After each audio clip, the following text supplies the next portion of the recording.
ನಮಸ್ಕಾರ, ಹೇಗಿದ್ದೀರಾ? ಚೆನ್ನಾಗಿದ್ದೀರಾ ಅನ್ಕೊಂಡಿದ್ದೀನಿ. ನೋಡ್ತಾ ಇದ್ದೀರಾ ಒಂದು ಬ್ಯೂಟಿಫುಲ್ ಹೈವೇಲಿ ನಾವು ಇವತ್ತು ನಿಂತ್ಕೊಂಡಿದೀವಿ.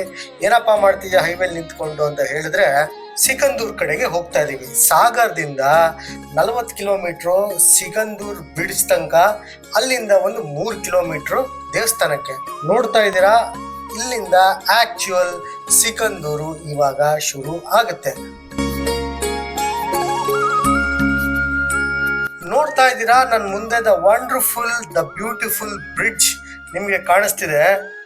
ಸೊ ಇದೇ 3 ವರ್ಷಗಳ ಹಿಂದೆ ಈ ಬ್ರಿಡ್ಜ್ನ ಕ್ರಾಸ್ ಮಾಡಬೇಕಾಗಿತ್ತು ಲಾಂಚ್ ಅಲ್ಲಿ. ನೋಡ್ತಾ ಇದ್ದೀರಾ, ಒಂದು ಸಣ್ಣ ವಿಡಿಯೋ ಹೇಳ್ತಿದೆ.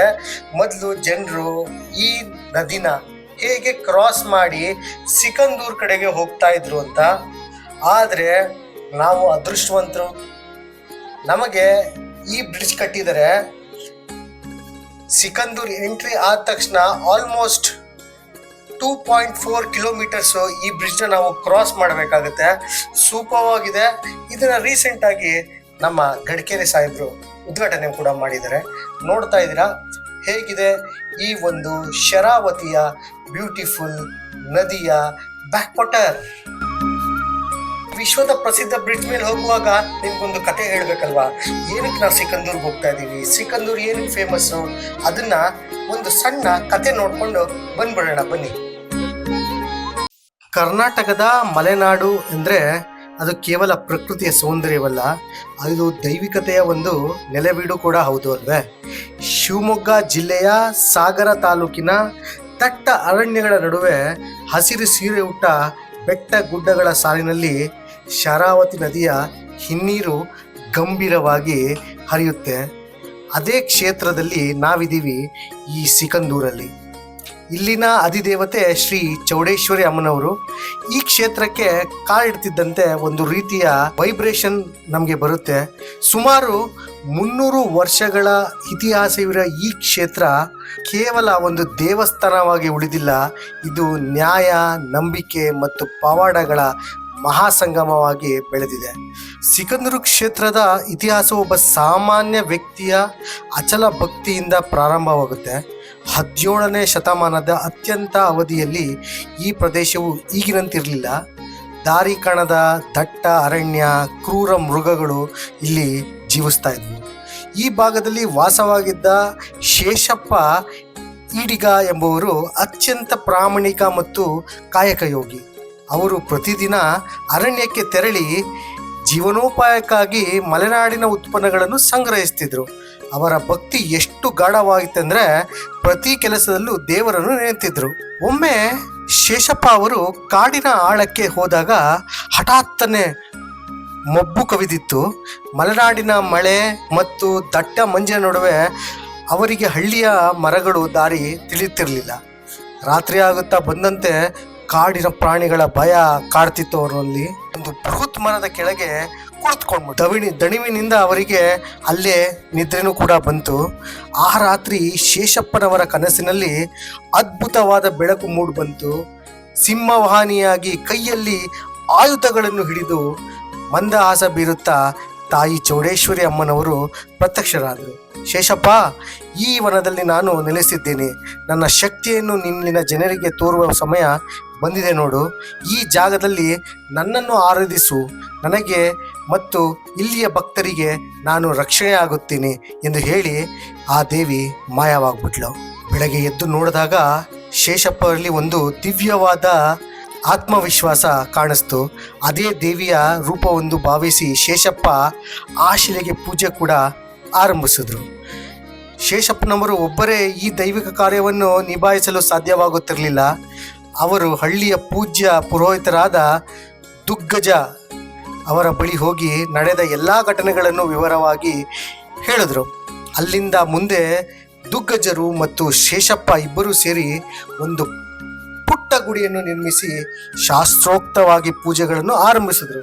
ಅಲ್ಲಿಂದ ಈ ಕ್ಷೇತ್ರ ಸಿಕಂದೂರು ಚೌಡೇಶ್ವರಿ ಎಂಬ ಹೆಸರಿನಿಂದ ಪ್ರಸಿದ್ಧಿಯಾಯಿತು. ಇಲ್ಲಿ ಗಮನಿಸಬೇಕಾದ ಅಂಶವೇನೆಂದರೆ, ಇಂದಿಗೂ ದೇವಸ್ಥಾನ ಆಡಳಿತ ಮತ್ತು ಪೂಜಾ ಕಾರ್ಯಕ್ರಮಗಳಲ್ಲಿ ಈ ಎರಡು ಕುಟುಂಬಗಳ ಅಂದರೆ ಶೇಷಪ್ಪ ಮತ್ತು ಈಡಿಗ ಮತ್ತು ದಿಗ್ಗಜ ಪರಂಪರೆ ಮುಂದುವರೆದಿದೆ. ಸಿಕಂದೂರು ಚೌಡೇಶ್ವರಿಯನ್ನು ನ್ಯಾಯ ದೇವತೆ ಎಂದು ಕೂಡ ಇಲ್ಲಿ ಕರೆಯಲಾಗುತ್ತೆ. ಲೋಕದ ಯಾವುದೇ ನ್ಯಾಯಾಲಯದಲ್ಲಿ ನ್ಯಾಯ ಸಿಗದಿದ್ರೂ ಸಿಕಂದೂರಲ್ಲಿ ನ್ಯಾಯ ಸಿಗುತ್ತೆ ಅಂತ ಒಂದು ನಂಬಿಕೆ. ಸಿಕಂದೂರು ಭಾಗದಲ್ಲಿ ಒಂದು ವಿಶಿಷ್ಟ ಪದ್ಧತಿ ಇದೆ. ಏನಂದ್ರೆ, ಮಲೆನಾಡು ಜನರು ಅಡಿಕೆ ತೋಟಗಳು, ಗದ್ದೆಗಳು ಅಥವಾ ಮನೆಗಳ ಮುಂದೆ ನೀವು ಒಂದು ಬೋರ್ಡ್ ನೋಡ್ಬೋದು. ಈ ಆಸ್ತಿಗೆ ಸಿಕಂದೂರು ಚೌಡೇಶ್ವರಿ ಅಮ್ಮನವರೇ ರಕ್ಷಣೆ ಅಂತ ಬರೆದಿರ್ತಾರೆ. ಕಳೆದು ಹೋದ ವಸ್ತುಗಳು ಮರಳಿ ಸಿಕ್ಕ ಸಾವಿರಾರು ಉದಾಹರಣೆಗಳು ಕೂಡ ಇಲ್ಲಿದೆ. ಇದು ಕೇವಲ ಮೂಢನಂಬಿಕೆಗಳಲ್ಲ, ಬದಲಾದ ಶತಮಾನದಲ್ಲಿ ನಡೆಯುತ್ತಿರುವ ಒಂದು ನೈತಿಕ ಸಂಪ್ರದಾಯ. ನಿಮಗೆ ಈ ಕತೆ ಇಷ್ಟ ಆಗಿದೆ ಅಂತ ಅನ್ಕೊಂಡಿದ್ದೀವಿ. ಕತೆ ಇಷ್ಟ ಆದರೆ ದಯವಿಟ್ಟು ಒಂದು ಕಮೆಂಟ್, ಒಂದು ಲೈಕು ಮಾಡಬೇಕಾಗಿ ವಿನಂತಿ. ಸೊ ನಾವು ರೀಚ್ ಆಗಿದ್ದೀವಿ ಪಾರ್ಕಿಂಗ್ ಪ್ಲೇಸ್ಗೆ. ಏನಪ್ಪ ರಜೆ ಟೈಮಲ್ಲಿ ಇಷ್ಟು ಜನ ಅನ್ಕೋತೀರಾ? ಹೌದು, ಇಲ್ಲಿಗೆ ಯಾವಾಗಲೂ ಜನ ಇದ್ದೇ ಇರ್ತಾರೆ. ಒಂದು ಅಡ್ವಾಂಟೇಜ್ ಏನಂದರೆ, ನಾವು ಈ ಟೈಮಲ್ಲಿ ಬಂದಿರೋದ್ರಿಂದ ಮಳೆ ಸಿಗ್ತಾ ಇಲ್ಲ.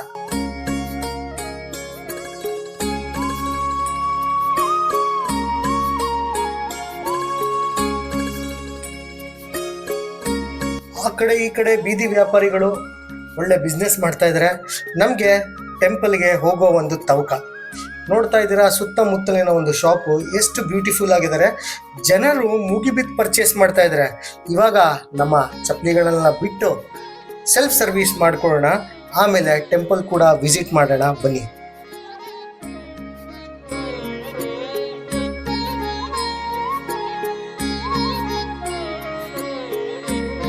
ನಮ್ಮ ದೊಡ್ಡವ್ರು ಹೆಂಗೆ ಅಂದರೆ, ಇವ್ರ ಟೆಂಪಲ್ಗೆ ಬರಲ್ದೆ ಮಕ್ಕಳು ಕೂಡ ಎತ್ತಾಕೊಂಡ್ಬರ್ತಾರೆ. ಪಾಪ ಈ ಮಗುನು ಕಷ್ಟ ಪಟ್ಕೊಂಡು ಹೋಗ್ತಾ ಇದೆ. ಆದರೆ ನಾವು ಇವಾಗ ಟೆಂಪಲ್ ಮುಂದೆ ಇದ್ದೀವಿ.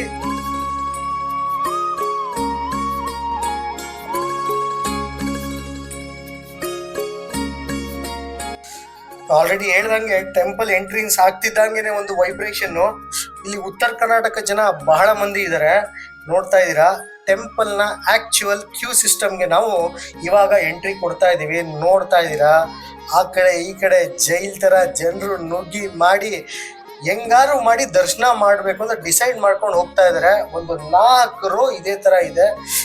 ಇಲ್ಲೇ ಆಲ್ಮೋಸ್ಟ್ 1 hour ಆಗೋ ಥರ ನನಗೆ ಅನ್ನಿಸ್ತಾ ಇದೆ. ಇಲ್ಲಿಂದ ಮುಂದೆ ನಾವು ದರ್ಶನ ಹೆಂಗೆ ಮಾಡಬೇಕು ಗೊತ್ತಿಲ್ಲ, ಯಾಕಂದರೆ ಇದು ನನ್ನ ಮೊದಲನೇ ವಿಸಿಟ್.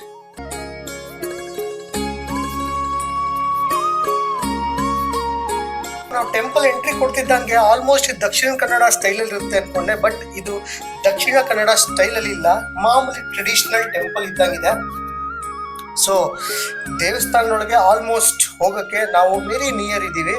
ಸೊ ಸ್ವಲ್ಪ ಹೆಜ್ಜೆಗಳು ಮಾತ್ರ. ಇಲ್ಲಿ ನೋಡ್ತಾ ಇದ್ದೀರಾ, ಒಂದು ಗೂಳಿ ಯಾವ ಥರ ಇದೆ. ಫಿಸಿಕ್ ಅಪ್ಪ, ಏನು ಮಜಲ್ ಇದೆ ಈ ಗೂಳಿಗೆ.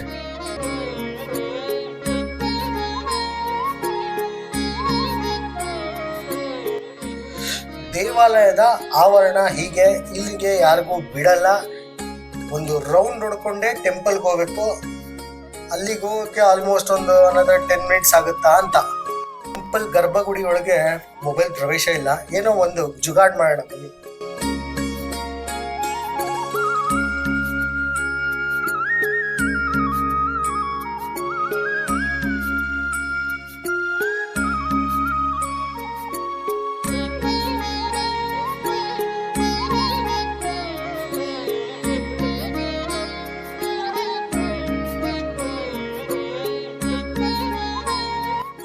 ಫ್ರೆಂಡ್ಸ್, ಹೇಗಿತ್ತು ಟೆಂಪಲ್? ಚೆನ್ನಾಗಿತ್ತಾ? ಒಂದು ಭಕ್ತಿ ಬಂತಲ್ವಾ ನಿಮಗೂ ಕೂಡ? ವಿಡಿಯೋ ನೋಡೋದಲ್ಲೇ ಅಷ್ಟು ಭಕ್ತಿ ಅಂದರೆ ದಯವಿಟ್ಟು ಈ ಸ್ಥಳನ ವಿಸಿಟ್ ಮಾಡಿ. ನೀವು ಆಲ್ರೆಡಿ ವಿಸಿಟ್ ಮಾಡಿದ್ದೀರಾ ಅಂದರೆ ನಮ್ಮ ವಿಡಿಯೋದಲ್ಲಿ ದಯವಿಟ್ಟು ಕಮೆಂಟ್ ಮಾಡಿ ಹೇಗಿತ್ತು ಇಲ್ಲಿನ ಒಂದು ದೇವರ ಒಂದು ದರ್ಶನ.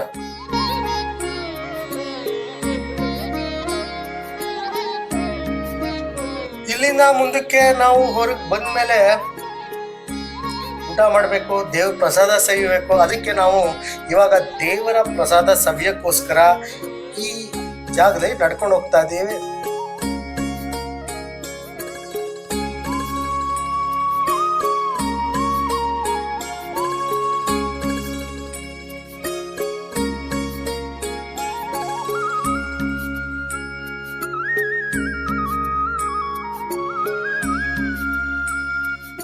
ಆಲ್ಮೋಸ್ಟ್ ಇನ್ನೇನು ದೇವ್ರ ಪ್ರಸಾದಕ್ಕೆ ಒಂದು ಅರ್ಧ ಕಿಲೋಮೀಟರ್ ಇದೆ ಅನ್ನುವಂಗ ನಮಗೊಂದು ಫ್ಲ್ಯಾಶ್ ಆಯಿತು. ದಯವಿಟ್ಟು ಇಲ್ಲಿ ಊಟ ಮಾಡೋಕ್ಕೆ ಆಗಲ್ಲ, 2 hours ಆಗುತ್ತೆ ಅಂತ ಅನ್ಸಿದ್ಮೇಲೆ ಇಲ್ಲಿಂದನೇ ದೇವರಿಗೆ ಕೈ ಮುಗಿದು ನಮ್ಮ ಜರ್ನಿನ ನಾವು ಟುವರ್ಡ್ಸ್ ಜೋಗ್ ಫಾಲ್ಸ್ಗೆ ಮುಂದುವರಿಸ್ತಾ ಇದೀವಿ. ನೋಡ್ತಾ ಇದ್ದೀರಾ, ಇವಾಗ ನಾವು ದೇವಸ್ಥಾನದ ಹೊರಗೆ ಬಂದ್ವಿ. ಬಿಸಿಲು ಮಾತ್ರ ರಪ ರಪ ಅಂತ ಬಾರಿಸ್ತಾ ಇದೆ.